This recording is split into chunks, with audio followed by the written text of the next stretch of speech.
दोस्तों, जिसकी जैसी सोच वह वैसी ही कहानी रखता है। कोई परिंदों के लिए बंदूक तो कोई परिंदों के लिए पानी रखता है। उस इंसान से कभी झूठ मत बोलिए जिसे आपके झूठ पर भी विश्वास हो। दुनिया के तानों से कभी नाराज मत होना। अनजान लोग तो हीरे को भी कांच का समझ लेते हैं। सच्चा रिश्ता एक अच्छी पुस्तक जैसा होता है, कितनी भी पुरानी हो जाए फिर भी शब्द नहीं बदलते। कामयाबी के दरवाजे उन्हीं के लिए खुलते हैं जो उन्हें खटखटाने की ताकत रखते हैं। जो लोग सब्र करते हैं या तो वह जीत जाते हैं या फिर सीख जाते हैं। जिंदगी में एक दूसरे के जैसा होना जरूरी नहीं होता, एक दूसरे के लिए होना जरूरी होता है। नमस्कार दोस्तों, धनी सेठ और एक गरीब आदमी की कहानी। दोस्तों, यह कहानी जानवर को भी इंसान बना सकती है। पत्थर की तरह मजबूत दिल रखने वाले की आंखों में भी आंसू आ जाएंगे। जिस गरीब आदमी को सेठ ने अपने महल के सामने एक रात्रि के लिए आश्रय नहीं दिया, उस गरीब आदमी ने सेठ के साथ कौन सा व्यवहार किया, इस कहानी से समझते हैं। दोस्तों, यह कहानी बड़ी ही शिक्षाप्रद, महत्वपूर्ण और ज्ञानवर्धक है। मेरा आपसे निवेदन है कि कहानी के अंत तक हमारे साथ में बने रहना। नमस्कार दोस्तों, एस जे इंस्पिरेशन चैनल में आपका स्वागत है। किसी नगर में एक बहुत धनी व्यापारी रहता था। उसके पास इतना धन था, उसे अपने रहने के लिए महल नुमा घर बना रखे थे। सेठ की सेवा के लिए उसके पास कई नौकर चाकर और कई तरह की सुख सुविधाएं थी। यदि सेठ को एक महल से दूसरे महल तक जाना होता तो वह घोड़े पर चढ़ कर के जाता था। सेठ का व्यापार पूरे नगर में फैला हुआ था और इसी कारण से उसे बहुत बार यात्राओं पर निकलना पड़ता था। परंतु सेठ इस व्यापारिक यात्राओं पर अकेला ही जाता था, किसी भी नौकर और अपने साथ किसी अन्य आदमी को लेकर कि वह सेठ नहीं जाता था। इन यात्राओं के दौरान उसे कई बार घने जंगलों में होकर के निकलना पड़ता था और कई सराय में उसे रुकना पड़ता था। सेठ को अपने किसी भी नौकर पर विश्वास नहीं था, इसीलिए हमेशा वह सेठ अकेला ही यात्रा करने के लिए निकलता था। इसी तरह सेठ के दिन बीत रहे थे। एक बार की बात है, रात के समय वह सेठ अपने महल से सामने एक दिन टहल रहा था कि उसके सामने से एक बूढ़ा व्यक्ति आता हुआ दिखाई दिया। उस बूढ़े व्यक्ति के कपड़े बहुत ही फटे पुराने थे, सिर पर वह गठरी को लादे हुए थे। जैसे ही उसने सेठ को देखा, उस बूढ़े आदमी ने जो गठरी उसके सर पर रखी हुई थी उसे उठा करके नीचे रख दिया और सेठ को प्रणाम करते हुए कहने लगा, श्रीमान जी, मैं बहुत दूर से आया हूँ और मैं बहुत थक गया हूँ। यदि आप आज्ञा दें तो यहाँ रात काट लूँ। उस बूढ़े व्यक्ति की बात को सुनकर के सेठ ने कहा, यह मेरा महल है, कोई धर्मशाला नहीं है। बूढ़ा व्यक्ति कहने लगा कि मैं केवल आपकी घर साल के बाहर ही पड़ा रहूंगा और सुबह होते ही यहाँ से मैं चला जाऊंगा। सेठ ने कहा, परंतु यहाँ तुम्हारी देखभाल कौन करेगा? उस बूढ़े व्यक्ति ने कहा कि मुझे किसी भी चीज की कोई आवश्यकता नहीं है, इसलिए देखभाल की कोई जरूरत नहीं है। सेठ ने कहा कि हमें क्या मालूम है कि तुम कौन हो? एक आदमी हमें रात भर के लिए तुम्हारी रखवाली के लिए यहाँ पर लगाना पड़ेगा। उस बूढ़े व्यक्ति ने कहा कि क्यों महाराज, ऐसा क्यों करना पड़ेगा आपको? सेठ ने कहा कि वह इसीलिए करना पड़ेगा कि रात को तुम कोई वस्तु उठा करके यहाँ से निकल ना जाओ। इस पर राम राम कहते हुए उस बूढ़े व्यक्ति ने अपने कानों को हाथ लगाया और सेठ को नमस्कार करते हुए अपने सिर पर उस गठरी को फिर से लाद लिया और वहां से चलने लगा। रात अंधेरी थी, आकाश में घने बादल छाए हुए थे, कभी कभी कुछ बूंदें भी होने लगती थी। आंधी आने का डर था। वह बूढ़ा व्यक्ति बुरी तरह से थक चुका था, उसके हाथ पैर काम नहीं कर रहे थे, उसका चलना फिरना कठिन था। परंतु सेठ के इन कट शब्दों ने उसे ऐसा घायल कर दिया था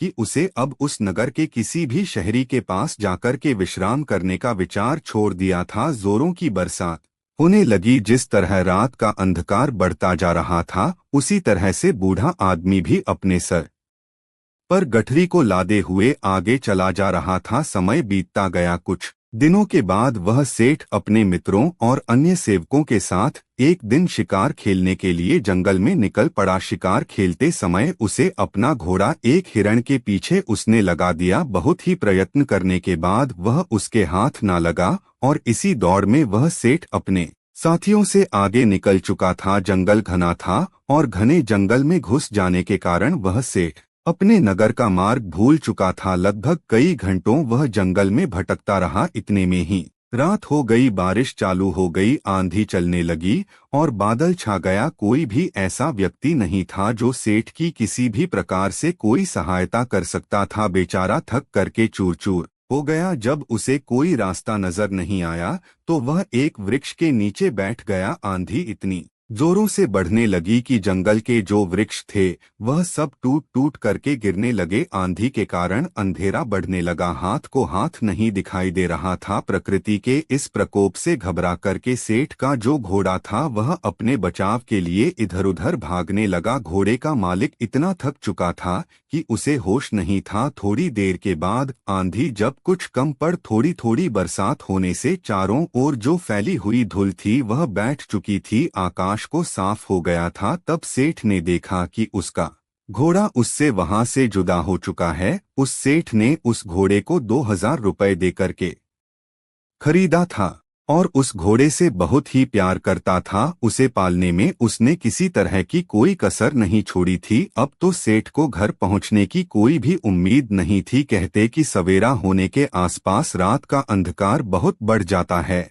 और इसी तरह आशा और सूर्य की किरणों के पहुंचने से पहले निराशा और दुख का अंधेरा भी बहुत अधिक हो जाता है। बहुत अधिक दुखी और निराश हो जाने पर उस सेठ को दूर से एक व्यक्ति आता हुआ दिखाई दिया। पहले तो उस व्यक्ति को देख करके वह सेठ सहम गया, कहीं यह कोई व्यक्ति चोर या डाकू ना हो जो उसे आकर के उसे लूट ले। परंतु जब उस व्यक्ति ने सेठ के पास आकर के नमस्कार करते हुए अपने होठों की मुस्कान से सेठ के हृदय को निर्मल कर दिया, सेठ को बड़ी उम्मीद दिखाई दी। उसे आशा का प्रकाश दिखाई देने लगा। हंसते हुए उस व्यक्ति ने सेठ से कहा, आप इतने क्यों घबराते हैं? साथियों के बिछड़ने से, राह भटकने से और किसी की सहायता न मिलने से। कहते हुए सेठ ने अपनी सारी जो कहानी थी उस व्यक्ति को सुना दी। उस व्यक्ति ने जब सेठ की कहानी सुनी तो उसको सेठ पर दया आ गई और वह सेठ को लेकर के अपनी झोपड़ी में चला गया। वहां जाकर उसने बताया कि वह अपने पिता के साथ रहता है। जो भी रूखा सूखा भोजन हम लोग खाते हैं आप भी खा लेना और यहीं पर रुक करके विश्राम कर लेना। सेठ ने कहा कि परंतु मेरे घोड़े का क्या होगा? उस व्यक्ति ने कहा, सुबह होने से पहले मैं आपके घोड़े को किसी भी तरह से ढूंढ लूंगा। सेठ ने कहा कि वह कैसे ढूंढ? तुम बड़ा घना जंगल है, इतनी अंधेरी रात है, तुम कैसे ढूंढ सकोगे? उस व्यक्ति ने कहा कि मैं इस जंगल के कोने कोने से परिचित हूँ। सेठ ने कहा, तो क्या तुम मेरे साथियों को भी ढूंढ सकोगे? उस व्यक्ति ने कहा, यदि वे इस जंगल में हुए तो मैं अवश्य ही उन्हें ढूंढ निकालूं। इस उत्तर को सुनकर के उस अमीर सेठ को बड़ा ही संतोष हुआ। उसके मन में बड़ी उम्मीद जगी और इस तरह से वह सेठ पूरी तरह से निश्चिंत हो चुका था। वह अब भी सोया नहीं था कि उस व्यक्ति ने सेठ के सामने एक दूध का कटोरा लाकर के रख दिया। सेठ ने कहा कि यह क्या है महाशय? उस व्यक्ति ने कहा कि सेठ जी यह हमारी बकरी का दूध है। सेठ ने कहा कि तुम्हारे पास कितनी बकरियां हैं? उस व्यक्ति ने कहा कि मेरे पास तो सिर्फ एक बकरी है। सेठ ने कहा, क्या एक बकरी इतना दूध दे सकती है या एक शेर से अधिक नहीं होगा? तुम भी पियो। उस व्यक्ति ने कहा कि नहीं, पिताजी ने कहा है कि आज का जो भी दूध है वह केवल अतिथि सेवा में लगाया जा सकता है, आज हम लोग दूध नहीं पिएंगे। सेठ ने कहा कि ऐसा क्यों? उस व्यक्ति ने कहा कि हमारे यहाँ सबसे बढ़िया चीज दूध को समझा जाता है और अतिथि की सेवा में हम लोग इसको पेश कर देते हैं। मैं पिताजी का इकलौता पुत्र हूँ और दूध हमारे यहाँ सर्वोत्तम भोजन समझा जाता है। पिताजी ने यह आपकी सेवा में भेजा है। सेठ ने कहा कि तुम तो सचमुच देवता हो। सेठ की बात को सुनकर के वह व्यक्ति कहने लगा, नहीं सेठ जी, देवता तो बहुत दूर की चीज है, हम तो पूरी मानवता को भी नहीं अपना सके। उसकी बात को सुनकर के सेठ ने कहा, नहीं भैया, मानवता तो आप में कूट कूट करके भरी हुई है। इस तरह बातें करते करते वह सेठ सो गया। अपने अतिथि की सच्ची सेवा करने वाला वह व्यक्ति चुपके से उठा और हाथ में मसाल लिया और अपने अतिथि के घोड़े को ढूंढने के लिए वहां से वह चल दिया। ढूंढते ढूंढते वह सुबह के समय के आसपास ढूंढा। बहुत ढूंढने के बाद आखिर उसे घोड़ा मिल गया। वह अपने अतिथि का घोड़ा लाकर के अपनी झोपड़ी पर लौट आया। जब उसकी माँ ने देखा कि अतिथि का घोड़ा मिल गया है तो वह उठकर के घोड़े के लिए चारा डालने लगी। वह जानती थी कि घोड़ा जंगल से घास चर करके आया होगा, परंतु फिर भी उसने अतिथि के घोड़े की सेवा करना अपना परम कर्तव्य समझा। घोड़े को यदि चारा ना मिलता तो शायद अतिथि सेवा अधूरी समझी जाती। सुबह के समय जब वह अमीर सेठ सो करके जगा तो उसने देखा कि उसका जो घोड़ा है वह चारा खा रहा था और अतिथि सेवक वह व्यक्ति उसके सामने हाथ जोड़े हुए कह रहा था, आज ईश्वर ने हमारी लाज रख ली। उसको सुनकर के सेठ ने पूछा कि कैसे। उस व्यक्ति ने कहा, सेठ जी आपका घोड़ा सकुशल मिल गया। यदि वह सामने की ओर निकल जाता तो शायद बाघ उसे अपना शिकार बना लेता। इतना सुनकर कि उस सेठ ने उस व्यक्ति को बहुत सा धन्यवाद दिया। इस समय उसे व्यक्ति की वृद्ध माता ने अतिथि के लिए दूध का कटोरा भर करके भेज दिया। दूध पी लेने के बाद सेठ घर लौटने की इच्छा प्रकट करते हुए कहा, मैं तुम्हारे पिताजी से मिलना चाहता हूँ। वह नव युवक अपने पिता को बुलाने के लिए गया। उसके पिता बिस्तर पर लेटे हुए आराम कर रहे थे। उस युवक ने पहुँच करके कहा कि पिताजी, जो अतिथि महाशय हैं वह आपको याद कर रहे हैं। उस पिताजी ने पूछा कि किस लिए। पुत्र ने कहा कि वे जानना चाहते हैं। पिता ने कहा, उनसे कहो कि कुछ दिन और ठहरे। पुत्र ने कहा कि मैंने कहा था परंतु वह नहीं मानते। पिता ने कहा, अच्छा तो उन्हें उनके घर तक छोड़ करके आओ। पुत्र ने कहा, जाने से पहले वह आपके दर्शन करना चाहते हैं। पिता ने कहा, बेटा अच्छा तो यही होगा कि मैं उनसे ना मिलूं। पिता की इस तरह की बात को सुनकर के पुत्र को कुछ आश्चर्य हुआ। उसने अपने पिता के सामने मुख से भी कोई शब्द नहीं कहा था। आज वह पिता को इस प्रकार देखने लगा मानो उसकी आंखों में शब्द कोई लिखा हो। पिता ने पुत्र के प्रश्न को पढ़ लिया और उसे धीरे से समझाता हुआ कहने लगा, बेटे तुम शायद यही पूछना चाहते हो कि मैं अतिथि से इस प्रकार दूर रह करके उसका निरादर क्यों कर रहा हूँ। असल में मेरी इस बात में भी अतिथि का सत्कार का भाव ही भरा हुआ है। पुत्र ने पिता की बात को सुनक के कहा, मैं इस अनादर में आदर की भावना को समझ नहीं सका पिताजी। पिता ने कहा, समझाओ भी कैसे। ऐसी कौन सी कठिन बात है जो मुझे ना समझ सके। पिता ने कहा, यह एक व्यर्थ घटना है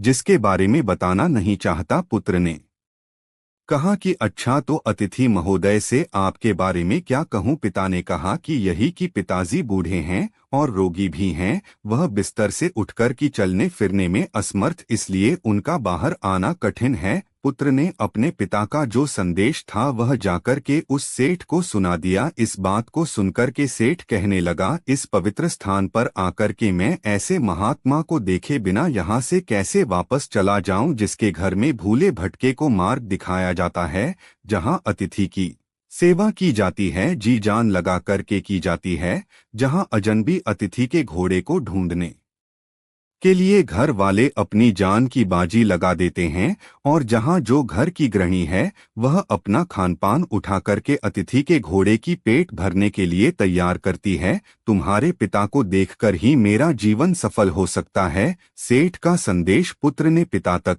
पहुंचा दिया। अब बूढ़ा क्या करता, उसे सेठ के सामने आना ही पड़ा। सेठ ने देखते ही पहचान लिया कि यह तो वही बूढ़ा है जो कुछ दिन पहले उनके महल के सामने सर पर गठरी लिए आया था। एक रात के लिए उसने आश्रय मांगा था और सेठ ने उसे चोर तक कह दिया था। कितनी दानव थी उसके दुर्व्यवहार में। इस वृद्ध के पुत्र ने अपनी मानवता का परिचय देकर के उस सेठ के हृदय को बिल्कुल बदल दिया था। अमीर सेठ हाथ जोड़ करके खड़ा हो गया और अपने दुर्व्यवहार के लिए उस बूढ़े व्यक्ति से क्षमा याचना करने लगा। बूढ़े व्यक्ति ने कहा, आपकी ओर से क्षमा याचना का प्रश्न ही पैदा नहीं होता है, क्योंकि मैं बाहर आकर के आपको उस पुरानी घटना की याद नहीं दिलाना चाहता था। आपके आग्रह को मैं टाल नहीं सका, इसीलिए मुझे यहाँ आना पड़ा। इससे शायद आपको बड़ा दुख हुआ हो।